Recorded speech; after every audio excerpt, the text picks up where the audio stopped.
말씀의 제목은 감사가 넘치는 추석. 네, 이런 말씀의 제목으로 함께 은혜 나누고자 합니다. 오늘 본문 말씀에 보니까 감사로 제사를 드리는 자가 나를 영화롭게 하리니 그 행위를 옳게 하는 하나님의 구원을 보이리라. 할렐루야. 이렇게 말씀하셨습니다. 이제 며칠 있으면은 여러분들이 손꼽아 기다리는 추석이에요. 추석은 한 해 동안에 열심히 땀 흘려서 수확한 열매에 대한 감사하는 계절이죠. 그래서 수확하고 감사하고 또 사랑하는 그런 절기예요. 그런데 사람들은 하나님 앞에 감사하기보다는 어때요? 내게 없는 것을 어떻게 그렇게 찾아가지고 불평하고 원망하는 사람들이 있을까요? 그러나 오늘 예배드리는 여러분들은 하나님께 감사하는 그런 저와 여러분 되시기를 부탁드립니다. 감사란 하나님의 명령입니다. 감사는 해도 되고 안 해도 되는 것이 아니라 하나님의 명령이니까 우리는 무조건 감사해야 되는 거예요. 데살로니가전서 5장 18절 말씀에 이렇게 기록되었더라고요. 범사에 감사하라. 이는 그리스도 예수 안에서 너희를 향하신 하나님의 뜻이니라. 또한 감사는 하나님이 제일 기뻐하시는 것이래요. 감사는 축복의 통로라는 것입니다. 그러면 우리는 이 추석에 어떻게 감사하면서 지낼 것인가? 첫째는 가족과 친척, 이웃들에게 감사할 수 있는 그런 명절이 되어야 되겠습니다. 자, 가족, 친척, 또 이웃들은 새 날개와 같은 존재라고 할 수 있습니다. 새가 날지 않고 그냥 그 자리에서 새 먹이요? 쪼아 먹을 때 그 날개가 어떨까요? 때로는 부담스럽고 때로는 거추장스러워 보일 수도 있습니다. 그러나 새는 날개 때문에 어때요? 저 높은 창공을 비상할 수 있는, 또 자신의 생명을 보호할 수 있는 게 바로 뭐예요? 그 날개 덕분이라는 거예요. 그러므로 우리들도요, 가족이나 친척이나 이웃들이 때로는요, 어떻게 내 마음에 안 들 때가 있잖아요. 그쵸? 어떻게 다 내 마음에 들어요. 남보다 못할 때도 있다. 이런 소리를 종종 할 때들도 있을 것입니다. 그러나 그럼에도 불구하고 우리는 감사할 수 있어야 된다는 것입니다. 예를 들어볼까요? 구약 성경의 요셉을 한번 생각해 보십시오. 요셉의 형들은 인간적으로 봤을 때 용서받지 못할 아주 큰 죄를 저질렀죠. 어떤 죄였나요? 정말로 아버지에게서 태어난, 어머니는 다르지만 한 아버지에게서 태어난 동생이에요. 그런 동생을 부동 위에 던져버려요. 심지어 노예로 팔아버리기까지 합니다. 그러나 하나님은 이러한 시험과 연단을 통해서 요셉을 30의 나이에 당시 최대 강국이었던 애굽의 총리가 되게 하셨을 뿐만 아니라 어려움에 처한 가족과 친척들까지 모두 구원할 수 있게 되는 그러한 동기를 만들어 주셨습니다. 우리는 하나님의 섭리 속에서 바로 가족과 친척, 이웃 때문에 내가 여기 있는 것이고 내가 살아가는 것임을 깨달아야 할 것입니다. 그들을 내 몸과 같이 사랑하고 돌보아야 합니다. 그들을 내 몸과 같이 사랑하고 돌봐줘야 될 것은 성경이 우리에게 말씀해주고 있는 것입니다. 마태복음 19장 19절 말씀 보니까 내 이웃을 내 몸과 같이 사랑하라. 그런데 여러분, 내 몸에 아주 작은 포드락지 하나만 놔도 어때요? 아파요. 때에 따라서는 병원에 가서 그 포드락지를 제거할 때도 있고, 작은 가시 하나만 틀려도 아주 죽을 것처럼 파닥파닥 뛰면서 아파하잖아요. 그런데 내 형제나 내 이웃의 아픔을 보고 여러분 그만큼 아파합니까? 반대로 내 이웃과 내 형제가 기뻐할 때 정말로 함께 기쁨으로 동참해 줍니까? 여러분, 죽고 사는 것이 혀의 권세에 달려 있습니다. 그러므로 가족과 친척과 이웃을 향해서 어리석게 죽이는 말을 하는 것이 아니라 우리는 살리는 말을 해야 할 것입니다. 시기하고 질투하는 말이 아니라, 불평하고 원망하는 말이 아니라 어떤 말을 해야 할까요? 감사의 말을 해야 할 것입니다. 사도 바울은요, 누추함과 어리석은 말이나 희롱의 말이 마땅치 않으면 돌이켜 감사하는 말을 하라는 거예요. 감사의 말을 하라고 권면하고 있습니다.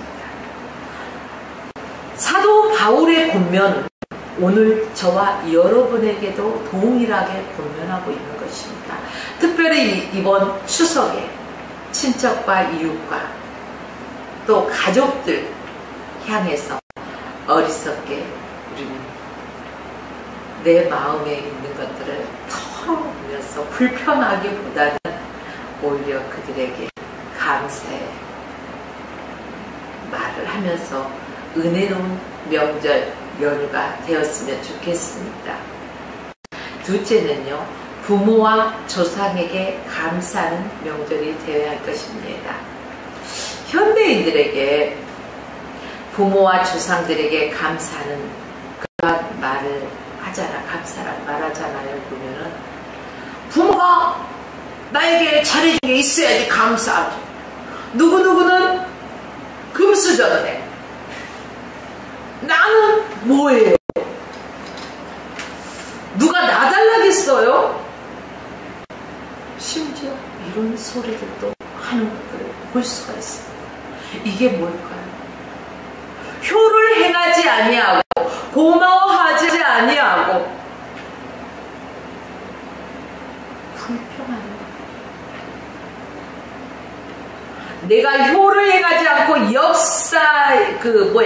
역사의 의식이 부족하는 내 탓하기보다는 부모 잘못 만나서, 이웃 잘못 만나서, 친구 잘못 만나서, 형제 잘못 만나서라고 불평하기 쉽다는 것입니다.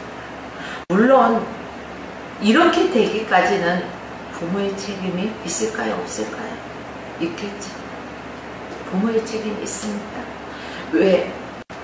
자녀들의 성경적인 그 기준에 의한 효를 가르치지 못했기 때문에 그렇습니다. 그래서 우리는 뭐 부모들을 바라보잖아요. 그러면은 학원 얘들이 너무너무 뭐 열댓 개 되는 애들도 있잖아요. 여기 갔다 오고 여기 갔다 오고 끝나면 연결돼서 아침에 나가면요, 직장 생활하는 부모보다 더 많고, 그러니 밥상머리 교육이라고 하나요? 언제 이루어지겠어요? 학교에서는 지식적인 것을 가르친다면 가정에서는 인격적인 것이 이루어져야 됩니다. 또 성경 안에서 가르쳐야 됩니다. 그러한 것들이 전혀 이루어지지 못하고 있기 때문에 이 사회가 변하고 있지 않나, 이런 생각을 해봅니다. 이러다 보니까 부모나 조상 탓을 하고 이런 사람에게는 내일이란 희망이 있을까요? 없을까요? 없어요. 그래서 젊은이들에게 꿈이, 우리는 어렸을 때 어때요? 꿈이 무엇입니까? 물어보면 저는 커서 대통령 될 거예요, 의사 될 거예요, 변호사 될 거예요, 많은 꿈들을 얘기해요. 선생님 될 거예요 하면서. 그렇잖아요. 근데 요즘 애들에게 꿈이 뭐예요? 백수가 잘못 들었나 하고 물어봐요. 그러면은요, 놀면서도 먹고 사는데 편안하게 먹고 살 수 있는 꿈이 없다. 그냥 하루하루 살아가는 게. 그렇기 때문에요, 오늘 벌어서 오늘 쓰고 저축이라는 게 거의 없는 수준의 많은 젊은이들이 살아가는 안타까운 모습을 볼 수가 있습니다. 지금은 없을지라도 내일이 있어야 된다는 거죠. 지금 현재 내가 고난 가운데 있고 비록 지금은 어려움 가운데 있다 할지라도 내일의 희망이 있다면 어때요? 우리가 오늘 웃을 수 있고 기뻐할 수 있고 감사할 수 있고 열심히 살아갈 의욕과 힘이 있다는 것입니다. 사랑하는 여러분들이요, 우리는 하나님의 명령대로 감사하는 삶을 살아가십니다. 부모님이 살아 계시는 것에 대해서 감사하십시오. 저는요, 부모님이 다 돌아가시고 안 계셔요. 계실 때는 큰 것들을 못 느꼈어요, 빈자리들을. 그러나 부모님들이 돌아가시고 나니까 그 빈자리들이 느껴지더라고요. 그래서 맛있는 것들을 보면 우리 엄마가 좋아했던 거, 우리 아버지가 좋아했던 거, 우리 어머님이 이걸 좋아했었지, 우리 아버님은 이걸 좋아했었지 라는 등등의 것들을, 어떤 것들을 바라만 봐도 그분들이 생각이 나더라고요. 좀 더 지혜로웠다면 그분들이 살아 계실 때 더 열심히 잘 섬겼을 텐데 그러지 못했던 게 좀 아쉽습니다. 그러나 여러분, 부모님이 살아 계시는 것에 대해서 감사하십시오. 또 부모님이 만약에 편찮으시면은 그 부모님 케어하느라고 여러분들 얼마나 힘들겠어요. 그러나 부모님들이 건강하신 것에 대해서 감사하십시오. 또 만약에 부모님들이 연약한 병상에 있다 할지라도 내가 건강하게 그분들을 찾아가 뵙고 또 그분들을 케어할 수 있다는 것에 감사하십시오. 내가 건강하지 못하다면 행할 수 없는 일들이 많잖아요. 내가 건강함에 대해서 감사하십시오. 또 혀를 받으실 수 있는 것, 어르신들, 그것에 대해서도 감사해야 되고요. 이 모든 게 자녀들이 마땅히 감사해야 될 일이라는 것입니다. 감사는 행복의 원천이라는 것이죠. 평화는 감사의 나무에서 피어나는 아름다운 꽃이라고 말할 수가 있습니다. 한 가정에서 부모에 대한 감사가 넘쳐나고 자녀에 대한 감동이 날마다 감동이 피어난다면 그 가정처럼 아름다운 가정은 없을 것입니다. 자녀는 부모에게 감사하고 부모는 자녀에게 감사할 수 있는 가정들이 되어지기를 주의 이름으로 축복합니다. 세 번째는 국가에 감사하는 명절이 되어야 할 것입니다. 현대인들은 가족, 친지, 또 뭐예요? 이웃, 그리고 부모에게 감사하지 않을 뿐 아니라 대한민국이라는 국민이라는 사실에 더더욱 감사하지 않는 사람들이 많다는 것이죠. 돈이 좀 있다면 어떻게 해서든지 해외로 나가는 사람들도 빈번한 것을 볼 수가 있습니다.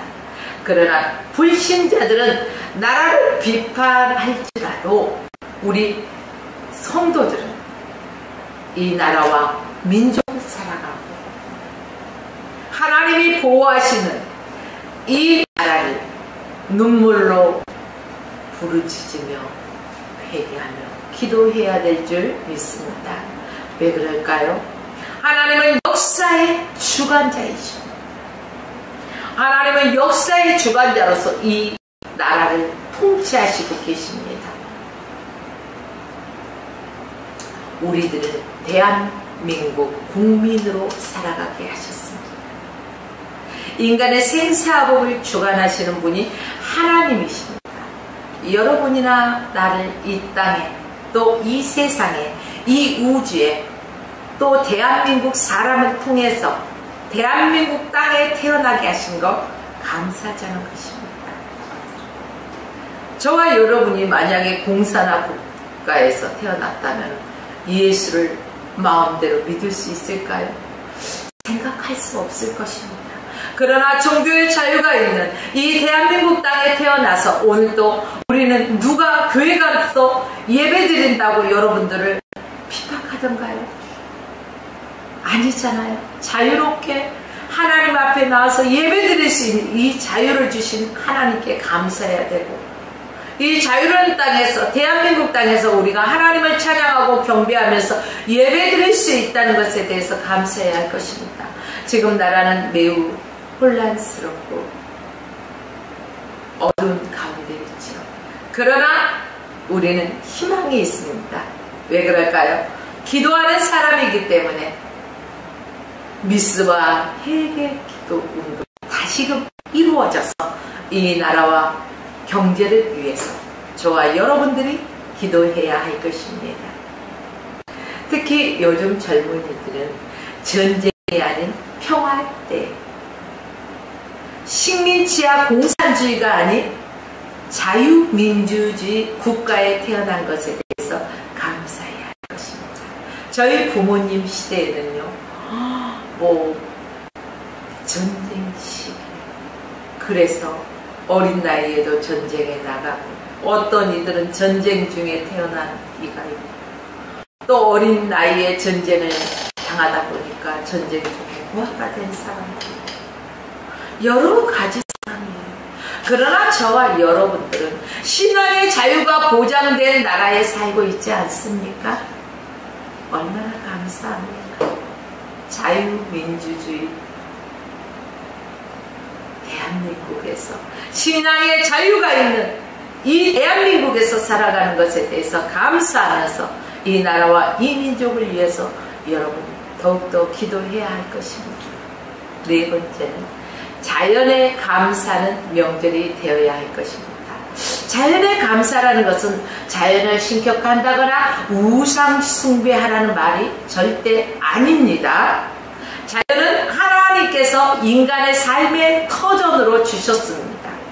그렇기 때문에요, 천지 창조하시고 맨 마지막에 인간을 하나님의 형상으로 지으셨습니다.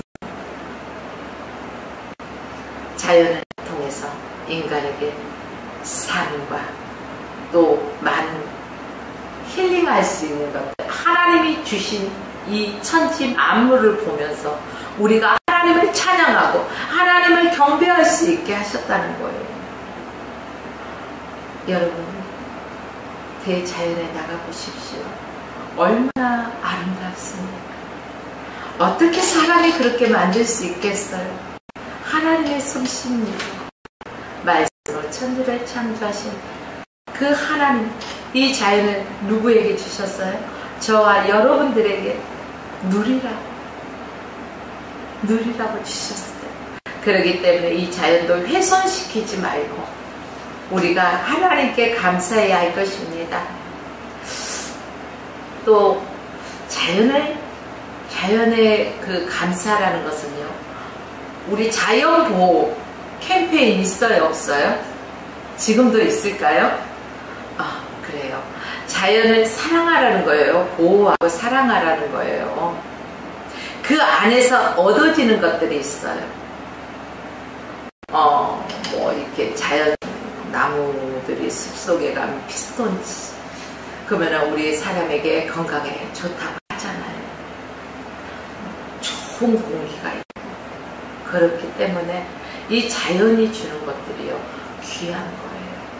그래서 하나님의 그 솜씨, 우리에게 주신 것들, 모든 것들에 대해서 우리는 감사와 영광과 존귀를 하나님께 올려드려야 할 것입니다.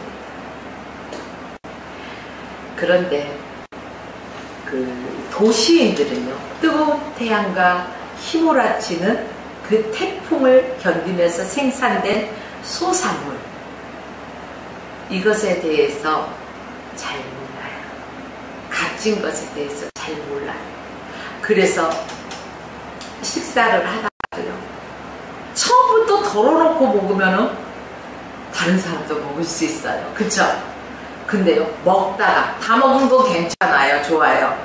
남기는 거, 이 사람도 못 먹고 저 사람도 못 먹고 버리게 되잖아요.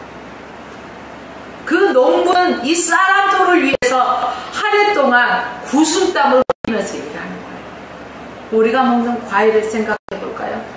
한 입 싹 비워서 먹어요. 맛있어. 아삭아삭하니 침 고이죠. 단 거예요. 그런데 당도가 떨어지네. 아우 너무 싫어. 맛없어. 그러면 한 입 빼고 어때요? 버리죠. 근데 그 과일 하나를 위해서 농부는 어떨까요? 구슬땀을 흘리고 비려주고 가꾼단 말이에요. 여러분, 우리에게 주어진 거 소중하지 않는 거 하나도 없어요.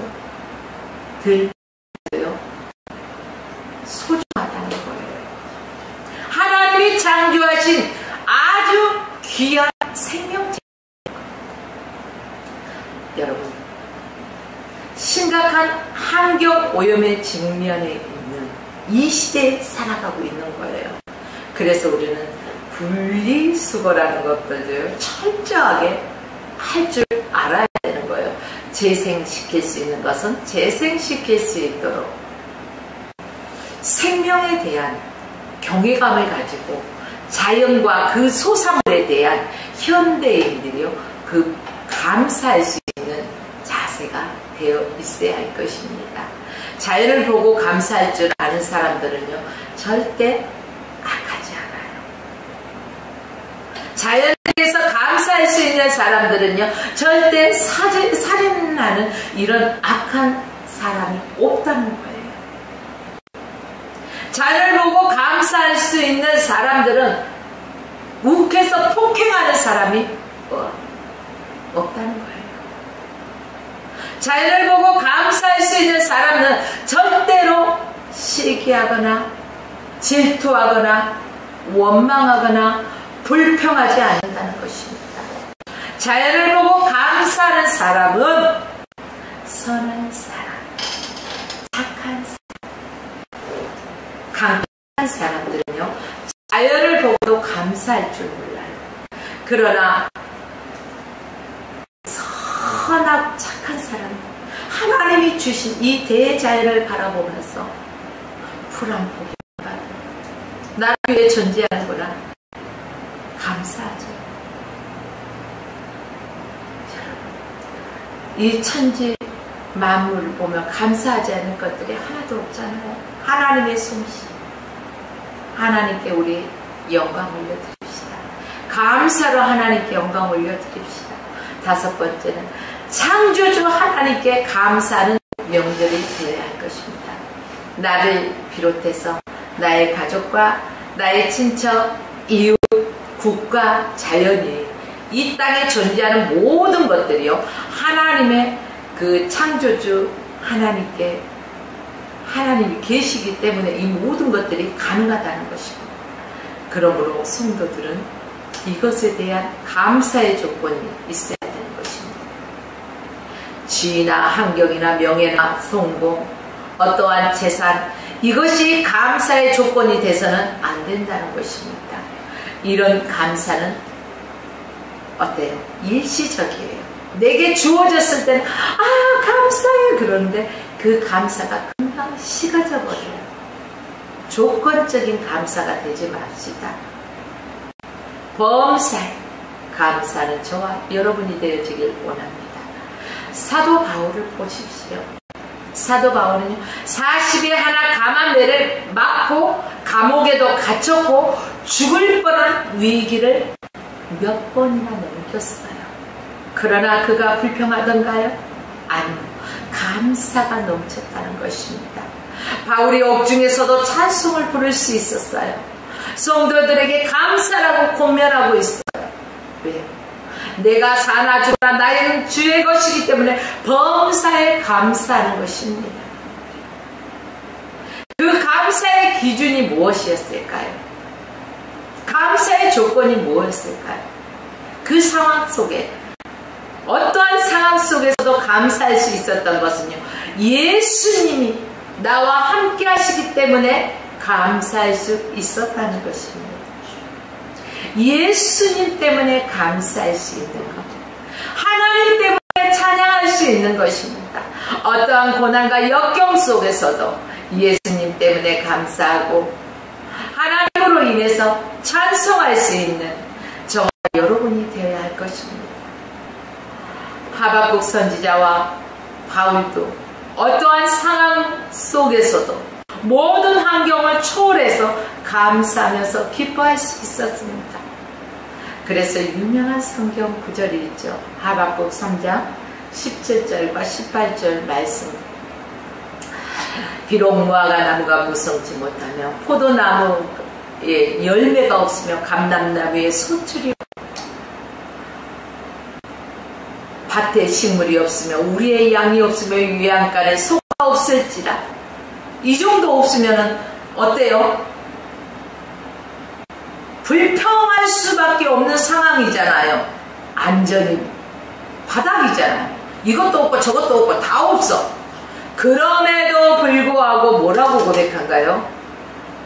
나는 여호와를 인하여 즐거워하며 나의 구원의 하나님을 인하여 오히려 기뻐하리로다. 할렐루야. 여러분들, 어떠한 상황과 환경 속에서도 정말로 기뻐하십니까? 하나님, 누구누구는 이러는데 왜 나만 이래야 됩니까? 라고 불평하고 있진 않습니까? 그렇다면 오늘 이 시간부터 여러분, 예수님 때문에 감사로 바꿔보십시오. 하나님으로 인하여 찬양하면서 이겨나가고 싶습니다. 그러면 반드시 그분 때문에 우리는 기뻐하며 감사할 수 있을 것입니다. 불신자는 하나님 때문에 감사하지 않습니다. 세상 사람들이 하나님 때문에 나 너무 감사해, 모든 게 다 하나님 은혜, 이렇게 말하는 사람 보신 분 손 들어보세요. 아니, 손 드는 분 한 분도 안 계셔. 그래요. 불신자는 하나님 때문에 감사하다는 소리를 안 해요. 그러나 성도는 하나님으로 인해서 범사에 감사함으로 주님을 영화롭게 하고 하나님의 구원을 맛보게 된 것입니다. 하나님은 감사로 제사를 드리는 자가 나를 영화롭게 하나니 그 행위를 옳게 하는 자에게 내가 하나님의 구원을 보이리라. 이렇게 오늘 시편 50편 23절 오늘 본문 말씀에서 말씀하고 있습니다. 하나님을 향한 최대의 감사는 뭘까요? 마음과 뜻과 정성을 다해서 예배 드리는 것입니다. 주님의 말씀을 실천하는 것. 머리로만 아는 것에서 그치는 것이 아니라 행함으로 실천해야 된다는 것입니다. 그러므로 우리의 몸을 하나님이 기뻐하시는 거룩한 산제사로 드려서 이 세상을 본받지 말고 주님의 말씀이 우리의 삶 가운데 성취될 수 있도록 우리는 우리의 날마다 쳐서 하나님의 말씀으로 하나님의 말씀으로 나를 쳐서 복종시켜서 그분의 뜻대로 살아가야 할 것입니다. 우리의 신앙 회복, 삶의 회복은 잃어버린 감사를 회복하는 데서 시작하는 거예요. 여러분의 삶이 회복되어지길 원하시죠? 신앙이 회복되어지길 원하시죠? 그러면 감사하십시오. 그리 아니하실지라도 나는 여호와로 인하여 즐거워하며 감사하는 그러한 저와 여러분이 되어야 할 것입니다. 이제 말씀을 정리합니다.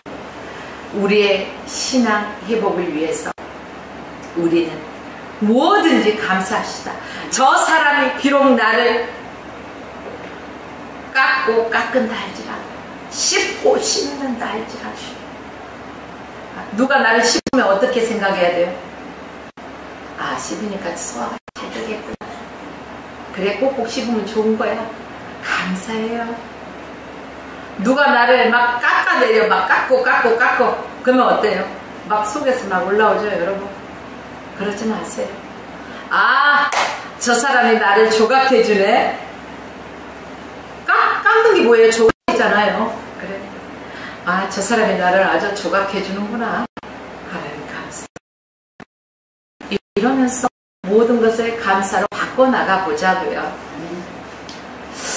인간의 힘으로는 안 되고 인간의 능력으로도 안 돼요. 오직 여호와의 신으로 가능합니다. 그러려면 어떻게 해야 될까요? 이 안에 내가 가득 차 있으면은 깎고 귀에만 대봐 내가 너를 납작하게 이럴 거예요. 그러나 성령이 충만하면 아유 조각해 주셔서 고마워요. 조각해 주셔서 감사해요 라고 말할 수 있을 거예요. 여러분, 이게 오직 여호와의 신으로 가능하다는 것입니다. 그러나 저와 여러분들은 그렇기 때문에 성령 충만한 삶을 살아야 할 것입니다. 그러므로 예수 믿고 구원받아서 성령의 충만함을 덧입어서 날마다 감사로 축복의 문을 어떻게 쬐끔이 아니라 활짝 여는 저와 여러분 되시기를 주의 이름으로 축복하며 오늘 말씀을 마칩니다.